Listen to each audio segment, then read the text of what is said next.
After a brief holiday hiatus, This Is Us Season 3 returned Tuesday night and picked up right where it left off, well, sort of.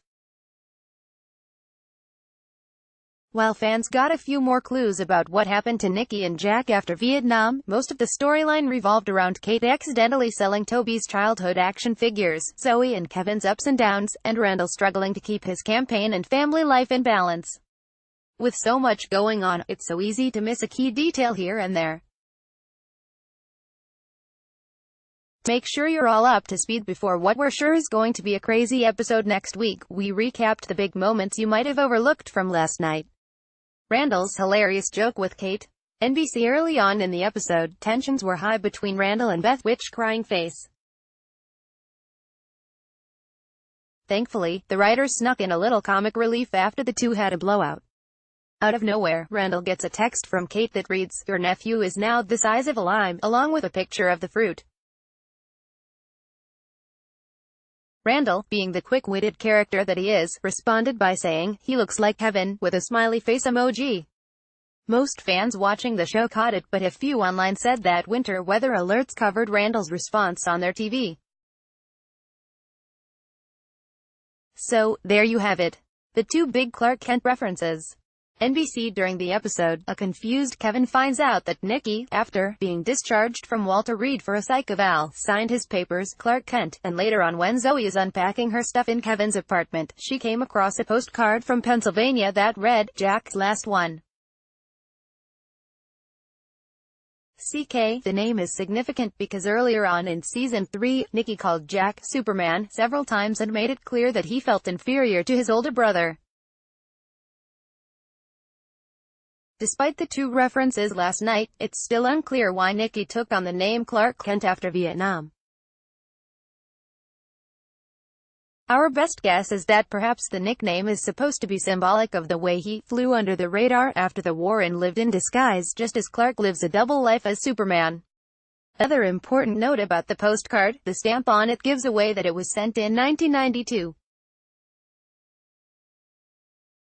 If that was the final time Jack and Nicky were in contact, that means Jack last spoke to his younger brother when the big three kids were about 12 years old. Kevin, Randall, and Kate were born in 1980.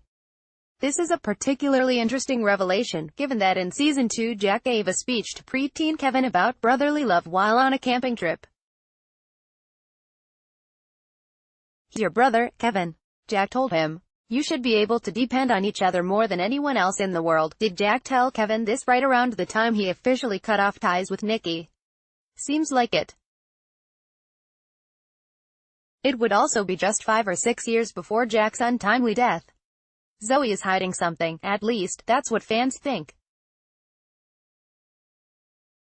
NBC Even though Zoe straight up told Kevin that she dumped the councilman over email, fans are convinced there's more to be uncovered. Viewers already learned that Zoe was sexually abused by her father in the first half of Season 3, and the latest episode revealed much more about how it affected her. Zoe told Kevin that she needed 3 locks on her apartment doors in Chicago and the windows barred, and had her peace of mind taken from her, as confirmed by Melanie LaBird, who plays Zoe. Fans' suspicions were spot on. Since Zoe lived with Beth for a while, and Beth is getting her own backstory episode soon, fans will discover more about Zoe's past. Randall throws away an important envelope in the diner. NBC One of the sweetest moments from last night came when Reverend Holly gave an upset Randall the diner's last blueberry pie on New Year's Eve. After the two shared an important conversation about life priorities, Randall thanked the Reverend and left. But before walking out the door, he stopped briefly by the trash can and threw away an envelope. The envelope was the same one that J1 had given him earlier that contained details about Solomon Brown's DUI charge from years ago. While fans only got a glimpse of some of the events that went down in the 7 weeks leading up to election night, it's safe to assume that Randall ended up running, and winning, a clean campaign. Randall's "I won" comment means so much more. NBC Apparently, a lot of folks turned off their TVs a little too soon last night, because many were wondering if Randall had won the election by morning.